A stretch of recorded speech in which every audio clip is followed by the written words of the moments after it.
Dystopia tonight.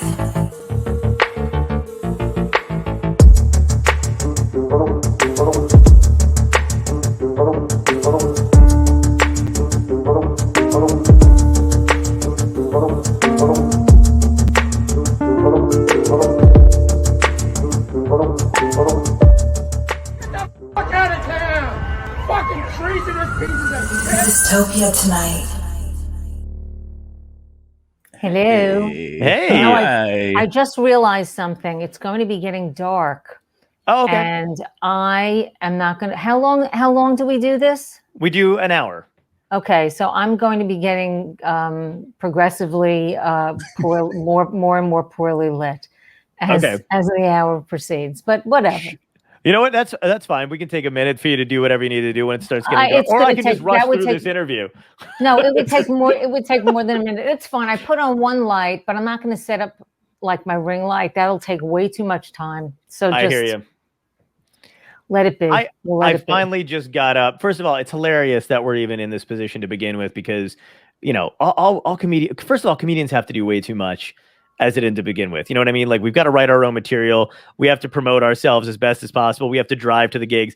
And then this pandemic hit and they were like, you have to video edit. You have to get your own ring light warehouse. And I know it's crazy. You know, it's crazy. And, you know, now all the auditions that I have to do, you know, self tapes. Occasionally I'll do a Zoom audition where I'll get actually like on the spot feedback, which is great. But the self-tapes, you get no feedback. Nope. So you just have to hope that, you know, you're doing what the director wants or what the casting director wants. And then it's now, wait a second. You said, John, how old are you? I'm 36 now. I started when I was 20. You did? Oh, wow. Yeah, okay. I started stand-up when I was 20. And did you, that's what I was going to ask you. Did you feel, was there like, there were rules, and I think they were mostly not like, they were made up by people, I guess, who don't matter, but, you know, people trying to control too much. But when I started, there were rules. Like, you know what I mean? Like, you weren't allowed to do. When you were coming up, was there anything? What rules? Oh man, when I was younger, you know, when I started doing stand-up, it was literally like, I was not to bother anybody that was more famous, and not just like anybody. Like, if you were like in the club, you couldn't. I never heard of that. I never heard of that. It was a real bummer. No, I never heard of that at all. I mean, we just were nice people, and we didn't crowd anybody, but we also didn't, you know, get it, you know, like stand back in awe. One time I was, first of all, are you on the Jersey Shore? Mm-hmm, yeah. I'm so old. I used to teach. I'm twice your age.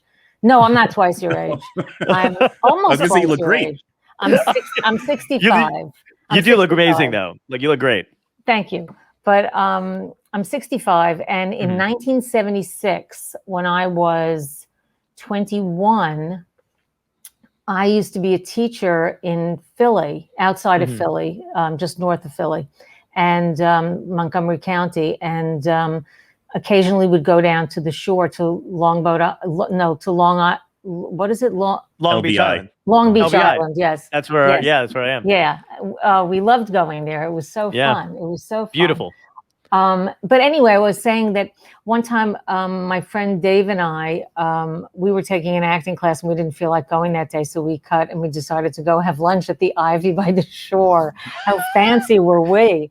Yes. And we and George Carlin was there, so we went and we said hi to him, and he was really nice. I mean, we didn't. Wow. He was having lunch, so we didn't get in his face, but.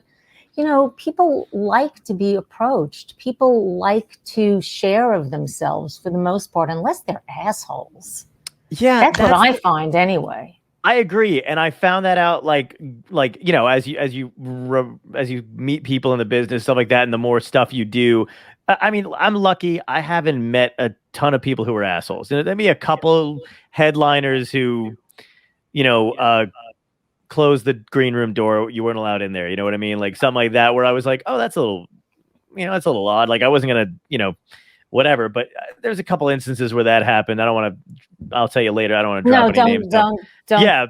But where I was like, oh, yeah. hey, the door's locked. And they were like, oh, yeah, he doesn't like to mingle or talk to anybody. That's and I was so like, fucked oh, up. okay. yeah. And so I used to sat in, like, open the kitchen staff. I used to open for the Pointer Sisters, and Oh, wow. they were notorious for, first of all, the three of them, they used to take separate limos because they didn't get along well with each other. And Wow. then they spread out. So they spread out. They ended up using a lot of dressing rooms because of that. And when they showed me backstage to my dressing room, it literally, they opened the door and it was a janitor's closet. There was a bucket with, one of those stand-up mops that you wring out, Right. And and they said, you can either be in here or you can be with the band. And I said, I'll hang with the band. That's fine. Yeah. Oh my God. Those are the choices. Yeah. It's crazy. I feel like in the beginning, like I love now I just want, I mean, everybody does, but I want memories, you know what I mean? So like when I go to a club, no matter who I'm with, like if I wind up opening for somebody famous, or even if I'm headlining and stuff, and I just meet the other comics, I just want photos and I want people like, it's not annoying or anything like that, but it's like, hey, let's take a photo. And I'm surprised now because when I was younger, I never would have done it because they made me think people hated it. And now it's like they're almost insulted if you don't ask at the end. You know what I mean? Or like, they're like, right. are we going to take one too? Or no? Or right. But also, I mean, like you have to feel your way. I mean, everybody's different. Everybody's got a different, and usually it's just, people who don't like to hang with the other acts are usually just nervous. They're usually just nervous and they need their space. Yeah. And that's what I find anyway. Now, when I was starting, of course, there were no selfies at that time because there were no cell phones at that time. Mm-hmm. There were barely answering machines at that time. Right. Yeah. So what was it? So when you guys did do stuff like that, I mean, that's the thing that like, I mean, I'm weird. My generation, my friends and our generation is very much like, I know what a cassette tape is. I had a bunch of cassette tape. My first stuff was cassettes, and then CDs and then VH. I have all my VHS stuff, right? Like I refuse to get rid of any of it. I have one VCR. Too. Yeah.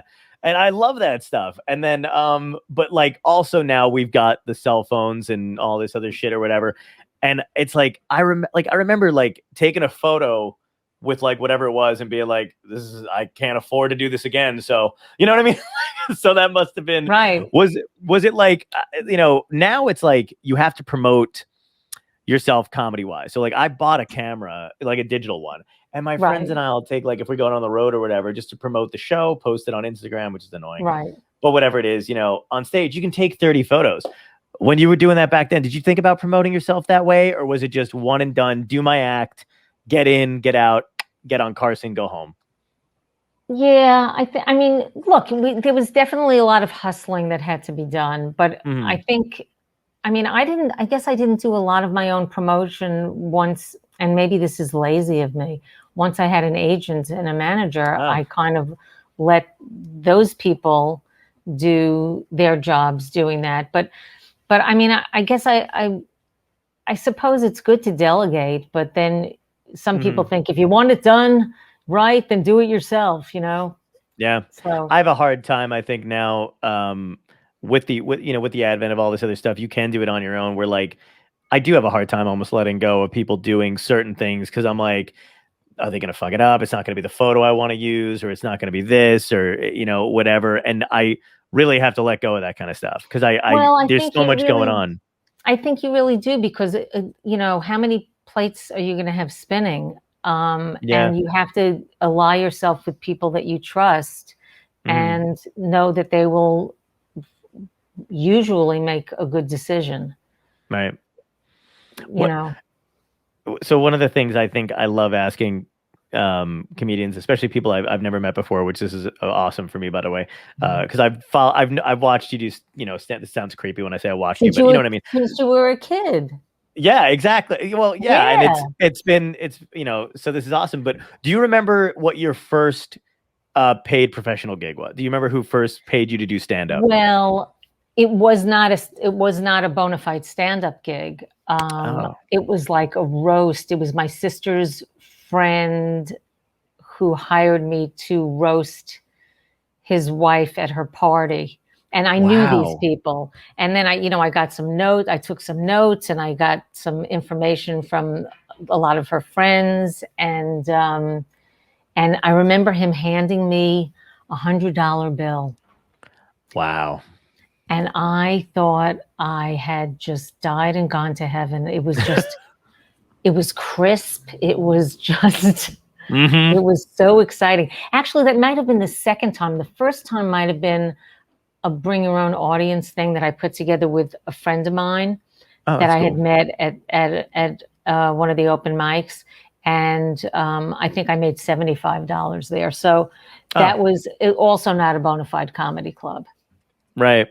That's awesome. Like I know what you mean when somebody hands you cash for the first time for doing something. First of all, something you love. And then second of all, where you're like, this almost feels like stealing. This was so much fun. You know what I mean? Like it's you just can't believe you're getting the money for it. Yeah, that feeling went away pretty fast.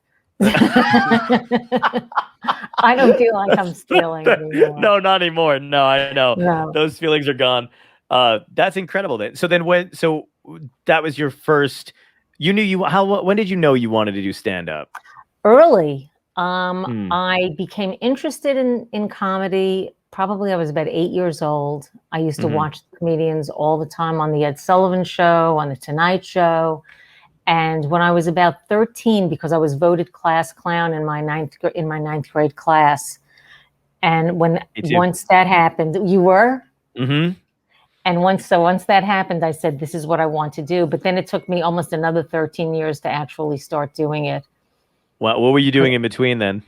Well, I was teaching and I was selling cosmetics, and I was floundering. I was really too scared to do it, and I was shy of. June 28th, this June 28th will be my 40th anniversary as a stand-up comic. Wow. Congratulations. I know. That's incredible. It's pretty crazy.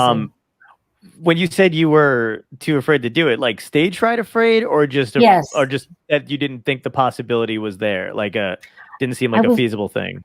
No, it seemed feasible to me, but I didn't have any encouragement in my close circle. Certainly not. My family did not encourage me at all, and I didn't really have a group of friends that were artistic, and so I worked in an ad agency. I mean, I was really taking a while to find myself. I was pretty depressed. And then I finally completely relate. Yeah, I mean, I think a lot of us are. A lot of us tend to be, but I finally couldn't stand not doing it. It became so much. I was avoiding all things comedy, and I finally I had to do it. I just had to do it. I know that feeling exactly, and it's the same. Like I did the thing where I went all throughout high school. I was like quiet about when I wanted to do stand up. Like did you tell your friends that you knew you were funny and that you wanted to be a comedian, or did you I'm sorry, I'm interrupting you. No, it's fine. I don't I'm Italian. I like being interrupted. Okay. I don't even know what that means, but great. It just makes me feel like I'm around my family where we're all just shouting. Everyone's trying to like top each other. Yes, Jews are the same. But I knew I was funny from the reaction that I would get from people. And I started using comedy at a very early age. I'm the youngest of 3 girls, and it really helped me get attention in my family. And so I knew I was funny, but for me to take it to a career was something very different. I was in a play in camp, at sleepaway camp. I was in Once Upon a Mattress. I played Princess Winifred, the lead, and it really was a turning point for me. I was about 12 or 13 then, and I really felt that it was a calling. It really felt like a calling for me. It just was so natural for me to get laughs. Yeah. So it really was a lack of self-confidence. That was the first moment that you knew when it hit. You got laughs in Once Upon a Mattress, and you were like, "This is what I want to get, and this is what I want to do." Yeah. Oh Oh, my that's God. awesome. Oh my God. It was so great. And hearing my sister laugh in the back was just the best. That's nice. That's a It great was validation. one of my best friends. My Oh, sister is one of my best friends, and knowing that she got me was such a great feeling. Oh God, it was just the best.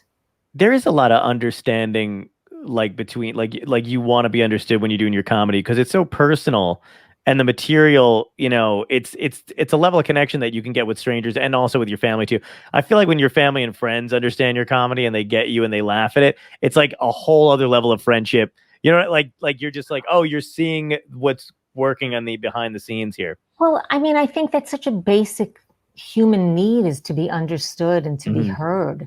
I mean, comedy or not, I mean, you just want to, I mean, that's why I'm so fascinated with language. I just think it's the most, people who are really good at language and can really distill their thoughts and feelings and get them really specific. And then have someone who's listening or reading get that. It's just, because we're all, I mean, this becomes almost existential and philosophical here, but we're all alone. We're all essentially alone. Absolutely. And human connection is just so important. Right. So that's why when you hear, there's so many times when in doing TV, you don't know who's getting you and who's not getting you, but getting an email from someone saying that really meant a lot to me. Your comedy has meant so much to me over the years. I mean, that is so important. And to hear that, to know that I'm coming across. Yeah. I know exactly what you mean. I did a short film about a year ago, and it was based off the bout with depression that I had or whatever. And it was one of those things where I was like, I have no idea. I want to make it just because I want to make it, and I have no idea if this is gonna land. And I'm one of those people who, like, I'm sure we all get like this, where you kind of hate your own product at a certain point. You're just around it so much, where you're like, this is bad. I'm bad. Why am I doing this? But then when it was done, like how it resonated with people made me, I was like, it's not mine anymore, and I'm glad people resonated with it, and it's nice to hear. And the fact that it kind of had a second resurgence with the pandemic because everybody was like struggling with stuff. Right. Oh man. And I want to talk about that a little bit too, but you were talking about wordplay and how much you love language. And by the way, I'm glad you said that, because I can tell that immediately from your acting material and how you do it. Did you get inspiration from that through Carlin? Because Carlin was like, he was fascinating. Like his act is very much from a writer's perspective. Yes. Yeah. I mean, I loved George Carlin. I loved Robert Klein. They were my real stand-up inspirations. But where I first got inspired in comedy in general was Nichols and May. Do you know Nichols and May? Absolutely. Yeah. They're brilliant together. Oh my God. And that's where you guys were talking about not wanting an autograph. I love getting an autograph. And I got Mike Nichols. I worked with him on 2 of his films, and I got an autograph from him on my Nichols and May Examine Doctors album. And that I completely cherish that. Wow. That's awesome. Okay, I'll qualify the autograph thing. I hate it when it was like an autograph book. I love it when it's an album or something that means something to you, and then you get that person to sign it. Like, an autograph book.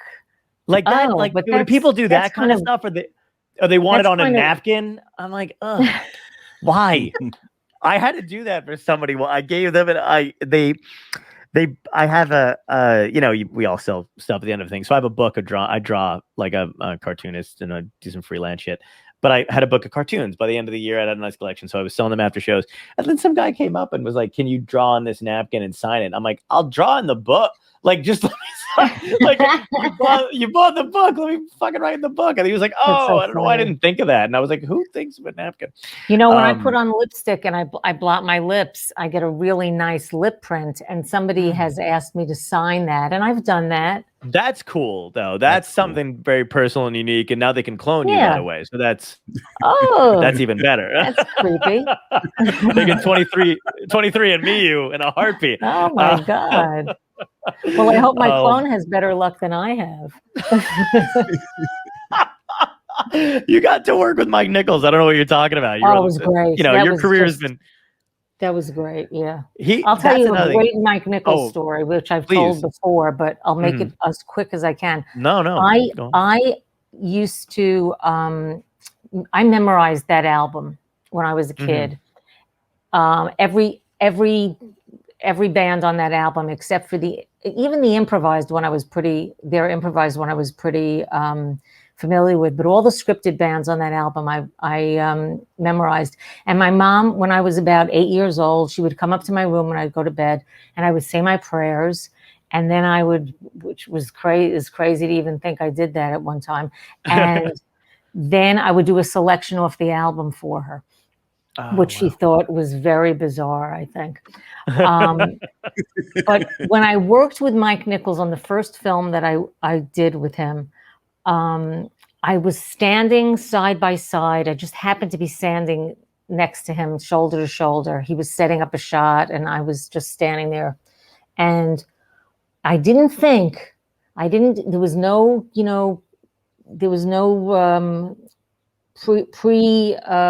planning in this. I just blurted out gauze, which is one of the pieces on the album, gauze. And he said gauze, and I said more gauze, and he said more gauze, more gauze, more gauze. And we're doing the whole thing together. We're doing it until I lost my place. And I said, you don't know what it's like to do this with Mike Nichols. And he said, you don't know what it's like to be Mike Nichols. It was just an unbelievable experience. Wow, that's incredible. See, that's the stuff. I mean, that's amazing that you got to do that, especially with one of your heroes. Like, I know. It took me like full circle. Yeah. From the beginning of my dreams to where I was at that moment. How did you wind up getting was it just an audition and you wound up landing it, or had you seen your, okay, so it was an audition. Wow. It had nothing to do with my stand-up. It was an acting audition. Do you like do you kind of rely heavily on your stand-up when you're doing your acting stuff, or do you find them to be two separate entities and you don't like mixing the two? Well, I think I think the most important thing to me as an actor is to be honest. And I also find that very important as a stand-up. I don't like saying things that aren't authentic. And, occasionally, when things are in my act and I'm kind of like feeling uncomfortable, it's because I'm sensing a lack of authenticity. And something can be authentic at one point in my life and then start to be inauthentic. And then it's time to let it go. But I love acting. I really do love acting. And it depends on the character. Your timing as a comic is not going to be what you necessarily use as an actor. Depends on what the character is. Yeah, it's weird. I don't know. I thought I was going to be interested in acting and stuff like that, and I kind of am. I'm always hoping the director is going to make a mistake and hire me. Everybody makes a mistake at some point. I'm like, why not on me? But I do like I think it's fun. But I know what you mean about the authenticity thing. I think it's like I don't know if I could ever play a role that's like as in like a De Niro type of thing. You know what I mean? Like well, if you're playing a character. If you're playing a character, you can play any character as long as it's true. What you're doing is true to the character. That's a good point. If you're doing like Taxi Driver, let's say, right? Crazy characters, you're going to be crazy. You'd be crazy as the character. It doesn't mean that you don't have to like you don't have to approve of what your character does. That's true. As long as it's true for the character. Yeah, it was a weird. I took like do you know Joanna Bexon? I've heard that name. Okay, she was like I guess she taught comedians in New York. She's amazing, but she was one of those people who like you had to be approved to get into her class, especially if you were a comic, because she didn't want any BS. She didn't want any of your bullshit. You know what I mean? Right. So, which I totally understood too. That's but fair. right, and I totally and it was She taught like Ray Romano, David Tell, like all the any New York comic went to her, and then I wound up getting recommended and went to her or whatever. And it was interesting because she wouldn't let me do any comedy pieces, and she was like, you can already do. So she had she wanted you to stretch. Yeah, and it was almost, I thought she was picking on me in the beginning because I was like, this is torture. I don't understand why she won't just let me do what I'm already good at. And now I look at it as being like very valuable to most stuff because it was driving me crazy though. I was like, what is she giving me this stuff for? Well, why do what I happen to like doing drama a lot. And I think some of my best work has been in dramatic roles. Yeah, well, are you one of the people? I've subscribed to the same philosophy that comedians are actually really good at, like, if they can do the comedy, they can do the drama really well, and it just seems to be the case. Yeah, right. Yeah, it's was that were you like easily transitioning into acting? Well, actually, let me go back for a couple seconds. I still want to talk about. So, who was your crew? Because you said you were who you looked up to, but like, did you have a tight knit group of people, comedians that you hung out with back, when you started? Yeah, I'm trying to think. I don't know if there's anybody that you would know though. Oh, I know. I'm like a nerd about comedy, so hit me with people. I hung out with Beverly Mickens. Okay. Carol Montgomery. Who she just texted me. She said, "Send Cathy my love." Oh, so great. She just that's crazy. And I think today is her birthday. It is her birthday today. Yeah. Yes. Yeah. She's my comedy mom. So I said happy birthday to her this morning. Yeah. Yeah, she was one of the first people I ever met. Her name was Carol Friedman at the time. Mm-hmm. Bill Masters. Yep, I know Bill. Wayne Fetterman. Oh, no way. That's crazy. Who else did I hang out with? Steve Schaefer. Steve Middleman, who was my boyfriend at one point, but has been my friend for years. Who else? I'm blanking. Susie Essman and I were hung out for a while. Joy Behar and I hung out. That's crazy. Okay, so that's those are your class. Because I know that was my class. That's cool.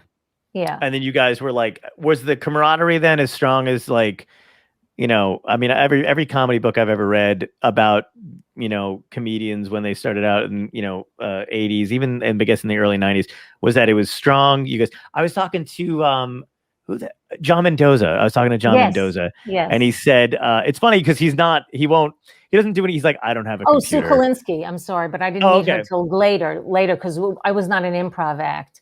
But, okay. I was going to say, I know who that is too. So go ahead, Mendoza. Yeah. Oh yeah. So I was talking to him. He doesn't have a computer, so he won't he talked to me on the phone, but I couldn't do anything with this. So, but he was basically like, he said something along the lines of, he's like, yeah, we may not have liked each other all the time. And he goes, but we liked the act and we always used to help each other with jokes.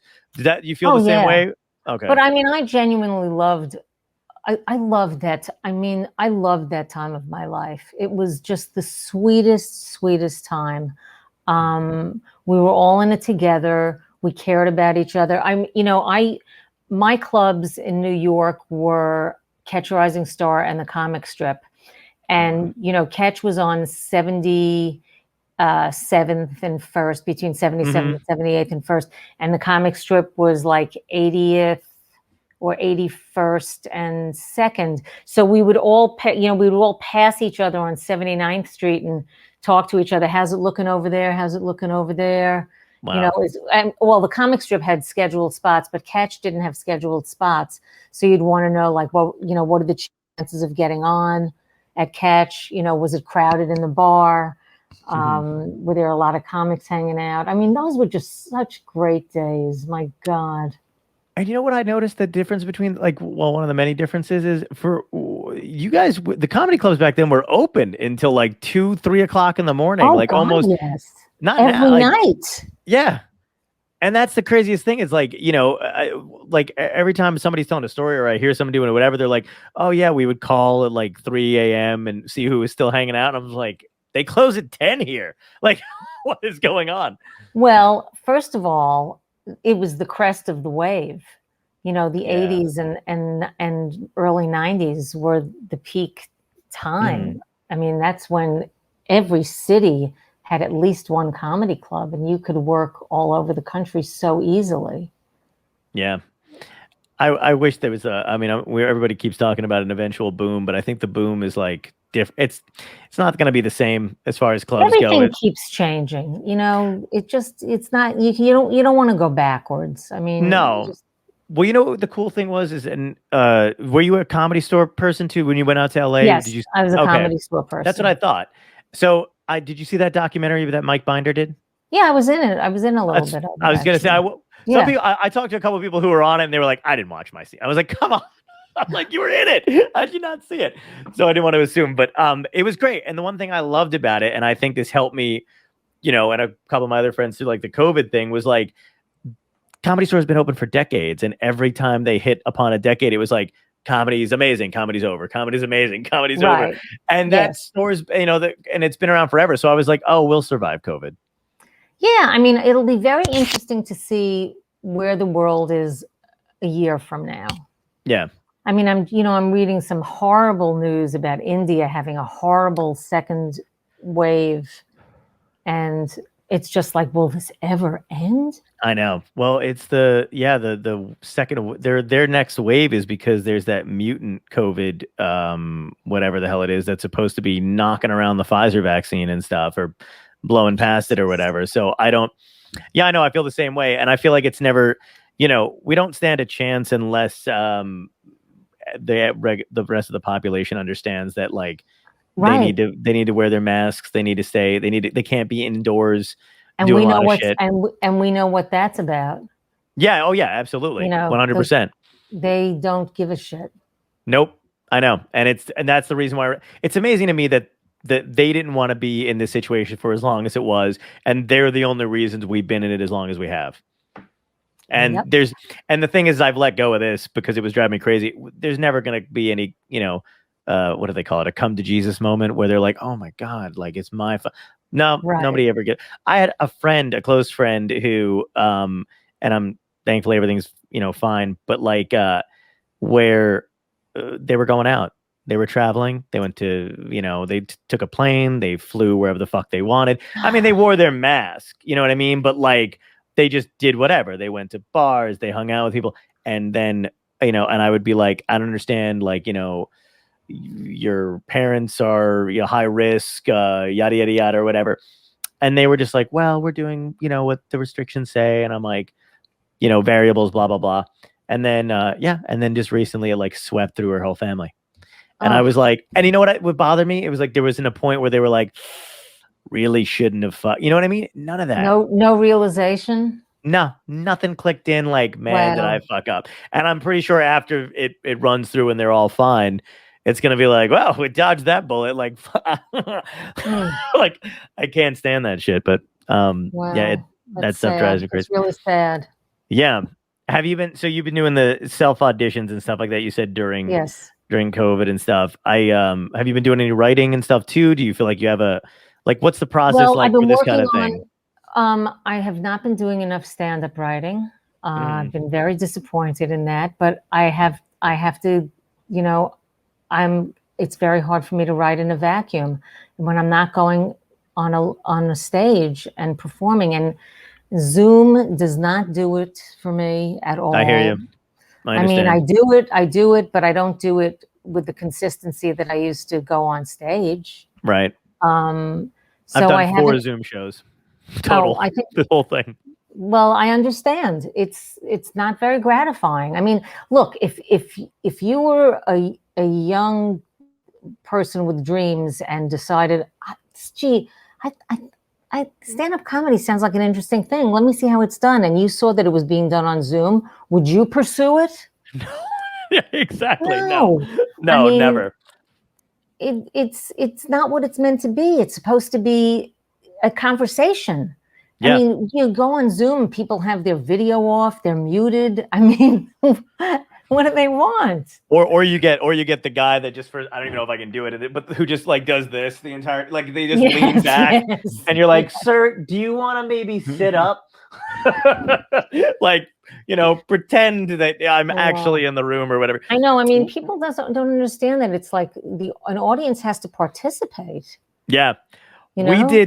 Tom and I did a charity event for one dude who's great, by the way, but it was hilarious to me because I noticed by the time I went on at one point that they put the computer screen so far away from their couch.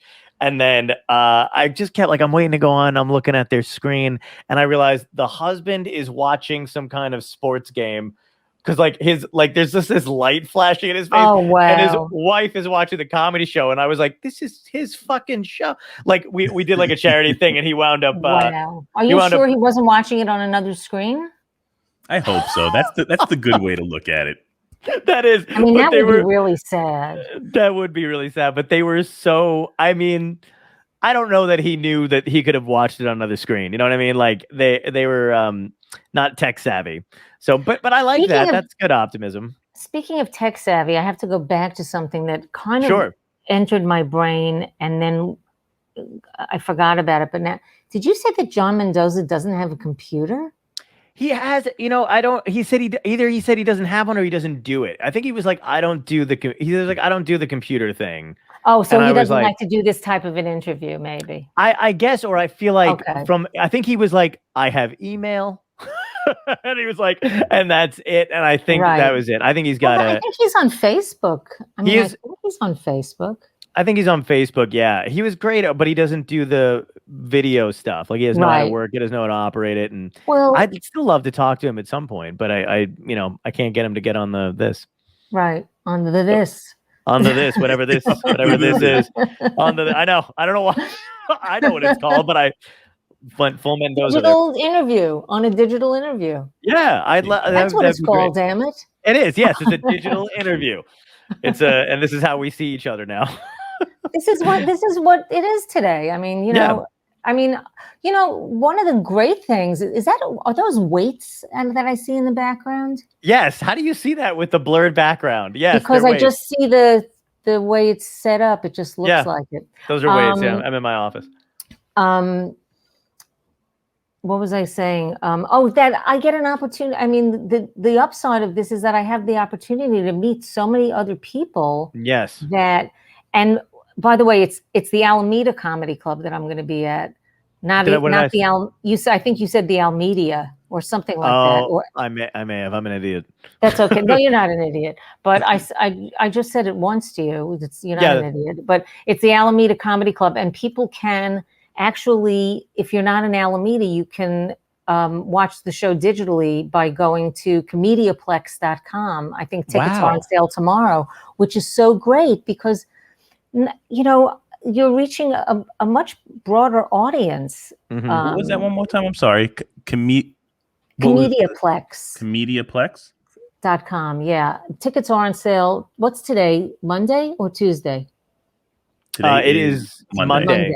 Yeah. So they go on sale tomorrow, Tuesday the 20th, 4/20. Oh, so indeed. Yeah, that's incredible. So that's actually, I didn't know they were doing the virtual thing there too. I've never heard of that before. That's a great idea though, when you think about it. I mean, do people pay online to see it virtually too? It's Alameda. Tom, you missed one letter there. Yeah, they pay, I think it's like $15 to see it online. Wow, that's But I mean, you can watch it. Yeah, I mean, there's certainly no limit to the amount of eyeballs that can watch it also. Right. On one computer, so. It's cool. It's a cool way. I mean, people are. Yeah. I give this guy Patrick Ford, who opened the club. He opened it right when the pandemic was starting, and it was just. And he managed to keep this alive. I just give him so much credit. He really worked very hard. He really worked hard. I find a certain joy in the clubs that are just decent, decent to comics, decent human beings that have thrived in this, and the ones that I hated just burn. Like I know it's fucked up, but I literally like when I see an asshole go down, I'm like, yes. And like another one rise to the top of the cream, I'm like, that's so good. So your first movie was Moonstruck though. So that was I was not. That's a I don't know why that's on IMDb. It is and on I don't know how to IMDb. correct- Yeah. Yeah, I don't know how to Oh. correct it. But I can it's help you with Amy Aquino, who's somebody who sort of has the same vibe and kind of general looks as I. Okay. She was in that movie. She plays. Really, Did as you the see Moonstruck? hairstylist? As the hairstylist, right? Yes, Wow. Okay. right. So then that's great though, because I've seen Moonstruck and then I thought I was a terrible fan because I was like, I do not remember. I was No, like, I that's know. fantastic. Okay, cool. All right. So then what was your first film? I think it was, if I remember, well, there was one called Nervous Ticks. I can't remember if it was, I worked with Bill Pullman in that. Wow. It was He's so great. Really early on in his career. And Peter Boyle was in that, and Wow. and Julie Brown was in that, and I mean, Josh Mostel was in that. It was a Oh lot my of God. fun. I can't remember if that was the first one or if Don't Tell Mom the Babysitter's Dead was the first one. That's I a know great. Don't Tell Mom But came out that's got first. legs, boy. Which came Yeah. out first? Don't Tell Mom. Okay. That movie keeps showing up. It's I mean, on all the time. People really love that movie. Yeah, I love that movie's I remember seeing that when I was a kid. That movie was, Right. and I love that movie. So do you think you prefer the acting or the stand up? Because it feels like you're leaning towards almost acting a little bit, but is it because you're so good at the stand up at this point that you're just like, or No, you know, I don't think that's the case. I think you have to keep evolving in any art form, I think. I think a lot of the kind of byproducts of stand-up I don't like people not paying attention, people talking during the show, heckle. You know what it reminds me of? Like, did you read Steve Martin's book Born Standing Up? Yeah, Well, phenomenal. at the beginning of the book, he talks about why he left stand-up, and it was that there were so many variables that you just can't control. You can't control if somebody comes out with a tray of food and it drops on the floor, and Right. you can't control somebody who's drunk in the audience. And like, I got really tired of babysitting drunks. I mean, and I also got tired of following acts that were not good acts for me to follow. You know, I don't want to follow someone who's filthy. Right. It's not the right programming. Yep. You know, and they don't. It's the wrong kind of show to put together. Yeah, and I was gonna say, and that's an art in and of itself, is being able to put together a decent show with comics that complement each other. Yeah, and that's crazy. It's funny. I was talking to somebody else about this the other day, another comic, about when we talk, like the language we use to talk about what a good show is, and then when you look back, you're like, that's not a good show. Like a lot of comics, like especially ones that I know are still slugging it out, you know, trying to make a name and stuff like that, is like they're like, you know, like, oh, it's such a great show. You know, they paid me and they actually gave us a meal, and you're like, that doesn't make a good show. They're supposed to pay you. They're supposed to give you a good meal. I mean, comics are so used to scraps. I swear. Yeah. You know, I don't know if when we were working the Jersey gigs, you know, back in the early days, the one-nighters, they had the comics menu. Do they still have the comics menu? Do you know? Yes, and yeah, absolutely. I've gotten it handed to me a couple times, and I always kind of find a waitress or somebody there who I'm like, can I get the pasta with like grilled chicken or whatever? And they like usually take, you know, there's like, yeah, we'll get you something. I think I take advantage of the fact that I'm like child size and I've got glasses, so they're like, oh, he must be, you know, little, you know, like it's a Make-A-Wish situation. So they're just so, but like I kind of like, can I get this like a real meal or what's going on? But yeah, they do have the regular menu, which, by the way, you wonder why most comics like Drop Dead or whatever, it's all poison on the menu that they actually give you. It's fried beyond recognition, and you don't want to get too close to the kitchen because they'll drop you in the deep fryer. You know, it's horrible, the kind of stuff that they expect you to eat. Yeah, I always want to know the behind the scenes of why they gave you like like all of a sudden like they're like, you can't have the lobster anymore, and I'm like, what the fuck did the last guy do with the lobster that it was off the menu now? You know what I mean? Like where they're like, Well, now you get fish sticks instead of lobster, and I'm like, oh, right. I what mean, happened? there were definitely those comics who ruined it for everyone else. Like where the phone didn't call out of the condo, that kind of thing, or which is so dangerous. I mean, like the kind of. And then one time I remember going to play this club in Oklahoma City, and it was a 7-day gig. Mhm. So, and they gave the comics a car to use, which was to their benefit. So they didn't have to shuttle us back and forth from the condo to the club. But Right. they never, which means because it was a 7-day gig, they never had any time to maintain the car. So it was, the tires were bald. Oh Lord my knows God. when there was an oil change or any kind of maintenance in the car. Right. So, I mean, comics were, I mean, we were the reason people came to the place. Mm-hmm. And we were being treated so poorly. That's why I was kind of hoping for some kind. I mean, everybody was hoping for something to come out of the other end of COVID. You know what I mean? Obviously, things more important than comedy for starters. But like, I was kind of like, I saw a shift in attitudes in the way comedians just thought about these comedy clubs and the comedy club owners, where they were like, Tom knows because I don't shut the fuck up sometimes. But I really just decided I didn't like to take any shit beforehand. And there was some stuff I remember starting out that people had told me that was just bad advice, and they were just abusing their power as a club owner or, right. Whatever it was at the time. And I resent that kind of stuff. And I try to make sure that anybody who's younger, than me and starting for the first time, that's like one piece of advice I always give is like literally no club or bar or whatever can make or break your career. Like, don't ever listen to anybody, Yeah, thank you. And I feel like no one thing can ever make or break your career.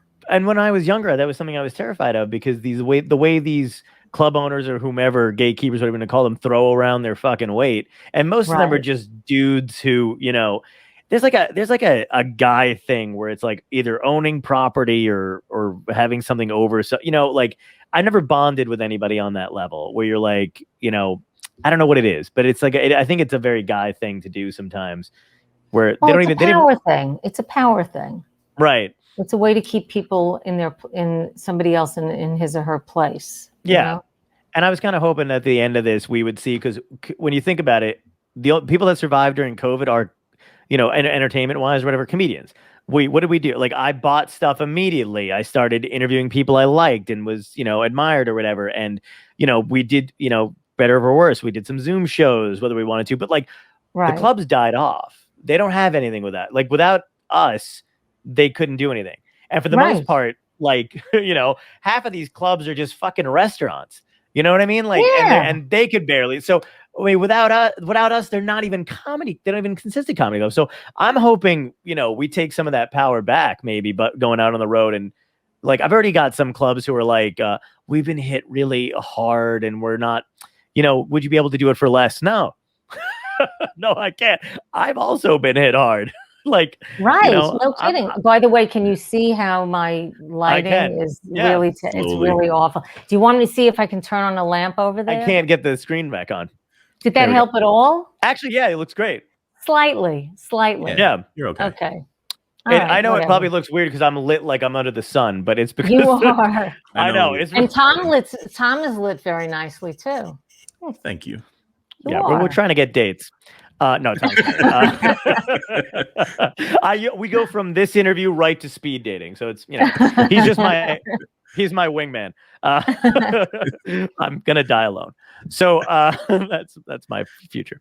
So I have something we've been asking about people. If there's one piece of advice that you could give to comics coming out, what would it be? Yours? Don't rely on working blue. Mm-hmm. Don't rely on fuck being your laugh word. Mm-hmm. And be authentic. Be vulnerable. Tell the truth. It's really, nice. I think it's really important to me. Yeah, the authenticity stuff is like, I feel like that's definitely something that a lot of people. It's funny that you said that's how you described jokes that don't work for you anymore, that they may have worked in the past. I never thought of it that way. That like I've outgrown this particular bit. It's not that it's not funny anymore. It's just I'm not delivering it authentically anymore. Yeah, I mean, it's just, I mean, I've been doing certain bits an embarrassingly long amount of time, and then other things have really fallen out rather quickly. And it's just because they haven't connected with me, with my essence. They're Do just you have not a joke? part of who you are anymore, huh? Like they just. Yeah, I mean, one should hope that one changes in life. If you're not changing, then something's wrong. Do you have a joke that the audience loves and that you can't stand to tell, but you can't get rid of because it just lands so well? I feel like that's like a prominent thing in almost everyone's where they're like, I wish this joke would die, but it's so good. Well, I guess like I say that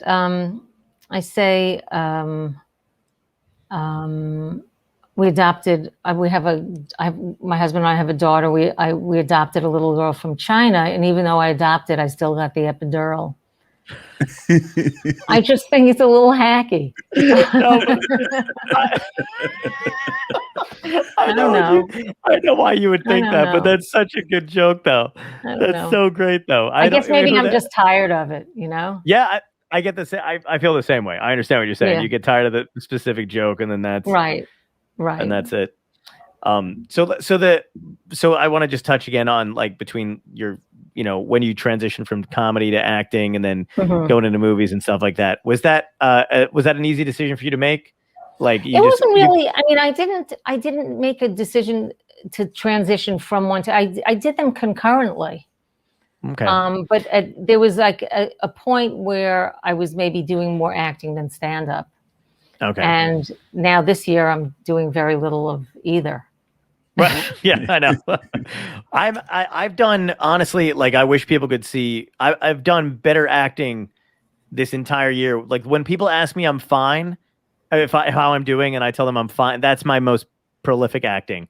I'm like, I'm fine. Everything's great. Thank you for asking. I'm like, no, I'm not. I'm losing my mind. Very good. Thank you. I believe the real answer would be like, I'm eating way too much cheese and I'm Googling whether or not that's a good thing. So far, I can find answers to both that support my case. So I eat too much cheese too. Oh God, it's so fun. It's so good. I love cheese. Me too. Cheese is so bad for you, and I love it so much. It is. It's so. When I literally did Google, like, because I was eating so much of it at a certain point that I was like, let me see what it's doing to me. And then I did, and I was like, my head is a cheese now. Is that bad? Exactly. I'm like, none of this is working out pretty good for me. I'm fading away. I've got holes. Yeah, this is not looking good. I think I think this is probably one of my saddest COVID moments, food wise. By the way, it's been a bunch of others, but I woke up and I was like hungry and I couldn't go back to sleep and I was too lazy to cut cheddar and I just peeled back the thing and had a thing of crackers and just. You mean you just bit into the brick of cheddar? Like Bit into the cheddar cone? Oh my God! But not without the crackers either. And I would bite into it and get like 3 crackers and be like, boink. Yeah, that is a sad day. Yeah, but we all do what we have to do to get through a day. Right. And if you had to do that, then that's what you had to do. If I did it more than once, I would see somebody about it. But I feel comfortable enough doing it once and letting it go. Okay. It's a good story, though. It's a great visual. Prayers late at night just for you. I know. Forgive me, Father. Just look out for this guy. Yeah, I know. Seriously. I just do like a COVID prayer. I say like 10 Black Lives Matter and cancel a celebrity, and then I'm good. And, that'd be great. So what was there anything? Was there because like you told me like what Nichols and May or how you got into the comedy thing, your inspirations. Was there like a specific acting inspiration that you had that was like you saw like a coming to like a moment where you're like, oh, that is I want to be her or him, or I want to be in that. I mean, Frances McDormand to me is such a fine actress. She's amazing. She is, and And then have you seen have you seen Promising Young Woman yet? Yes, that was Wow. Carey Mulligan. good. Carey Mulligan has such incredible range. Yes. I don't know if you happen to see this other movie on Netflix that she's in called The Dig, which is really good. It's with Ray Fiennes. It's very good. Love But Ray Fiennes. look at the two different performances that she gives in Promising Young Woman and The Dig, that she can do that she has access to both of those things. So impressive. I mean, there are a lot of people I admire, but did you happen to see The Father yet? I did. How great was Anthony Hopkins? Unbelievable. I mean, for a guy he came out of retirement and then he was so playful. I've never seen him so playful. He was just. I agree. What an amazing performance. Yeah, I know. Wow. That meant a lot to see that too, because he, just somebody like that you don't think you're ever going to see perform again, and then do what you said, to be the playful thing. I was like, I've never seen him do that like that before. Amazing. Tom, you got to see it. You got to see it, Tom. I just put it down in my notebook. It's funny because I do take notes, and I was like, I wrote down both of those. It's so worth it. It's so good. You got to see it, man. Fucking amazing. That's another good thing about COVID. I have the time to catch up on stuff like that, where I usually I'd be so busy, you never get a chance to. Now I'm like, okay, write my book, and I'll be able to see it by the end of the week. Right. Yeah. Right. Yeah. That's cool. Frances McDormand is amazing too, and I love that she doesn't care how bad shit she can be at award show. Like, she goes full tilt. Yes. Doesn't care. Loses her. Says. I know. I love it. She is the real deal. Have you ever met her? She is. No, never met her. Not yet. Not yet. Yeah, there you go. No, not yet. You'll be starring alongside her. Who knows, right? It's all about putting out there in the universe, and the energy comes back. Wouldn't that be wonderful? We're gonna clip out you praising her and send it over to her, and then it'll happen. Okay, do a good editing job on that. Oh, don't worry, I got it. I can edit like a champ. Okay. I make myself look completely different. It's like a Brad Pitt thing. It's nice. So I have a filter. Yeah, that's awesome though. So that's cool. And then now, so you're going back out on the road and stuff. Are you trepidatious at all? I'm going to do this one club. I'm not going back out on the road necessarily, but I'm really looking forward to this. I'm driving like for 5, I'm driving up north. I'm going to listen to books on tape. I'm going to talk to people on the phone. I'm going to be listening to some podcasts. It's going to be great. Nice. If you listen to my again, I promise it'll be the person who it's going to be under the list. Like, how would I listen to Frank Conniff if I don't do it on iTunes? It's on Spotify. That should have been updated. But also it's on YouTube too. And so there's the videos. So you can just kind of they're all on YouTube and they're all the right person. I love me Frank. Too. He's the best. I met him on Sirius Radio doing John's show, John Fugelsang. Right. And I love John as well. Yeah, but I've known Frank for a long time. Actually, I've known John a long time too. John was in a show that I was a writer for years ago, and that's how I met him. It was Caroline in the City. Oh my God! Hold on a second. I was looking through your stuff. I did not know you. I love Caroline in the City. That was such a great show. How long did you write for Caroline in the City? I only wrote for part of a season because I really did not want to write anymore. I wanted to act more than write. But I did have a recurring role on that show. I was the elevator lady. Oh my God, that's great. And they actually gave me one episode. They had the elevator lady. The story was focused on her. That's right. Holy, cool. I did not. I watched that show so long. But I had long, dark hair. I looked so completely different. I'm like blown away that was. That is crazy to me. I loved that show because I mean, what other show? The only two things I ever wanted to be when I was a kid were a comedian and a cartoonist. You know what I mean? So right out of the bat, I was like, I don't want to make too much money. So like, but that was what I wanted to do. And there was no other TV shows about a cartoonist. And then that was her. True. Right. Yeah. Right. You're right. You're right. Oh, but as a cartoonist, I'm sure you've seen Crumb, that documentary, right? Yeah. Oh, yeah. What a great documentary. Yeah. Absolutely. Is there anything you've been binging over this whole thing that you love? I mean, yeah, I loved. I'm trying to remember like when it all started. Fleabag was wonderful. Mm-hmm. Seen that. That was incredible. Queen's Gambit was wonderful. So good. Yep. Right now we're watching something called Line of Duty on Amazon. It's a cop show. Really good. Okay. If I can give you a recommendation? Yes, Ted yes. Lasso. Ted Lasso.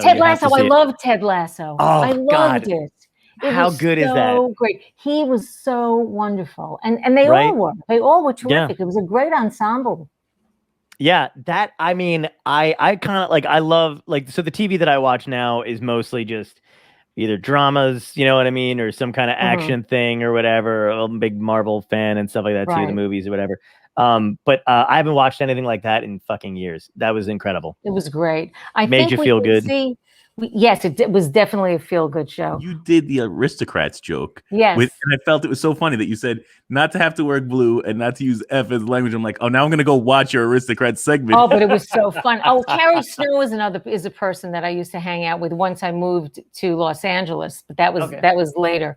But Carrie Snow, Sue Kalinsky, and I did it together, did the Aristocrats joke together in the film. And oh my God, we were laughing so hard. And I remember I remember that scene too. My friends and I all went to see that together. And we were in high school and we lost our fucking mind. We were just dying. Of course. It was so great. You guys were talking about Bob Saget, right? Yes, I think so. Yes, we were. We were. I love that scene. It's so I almost forgot that I wanted to bring that up too. But yeah, you guys were talking about Bob Saget and that he gave one of you what was it? That he said very good. He said that you should put it's been so long since I've used Tampax that I can't remember what they're called. Junior tampons around the house so guys think you're tight.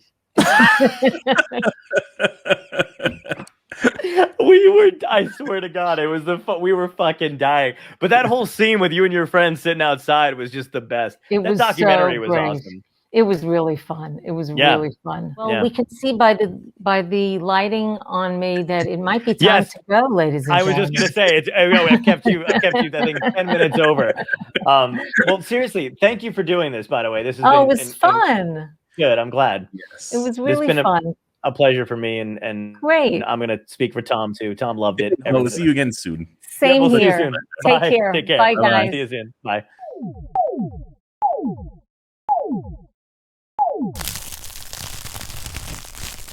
Dystopia tonight.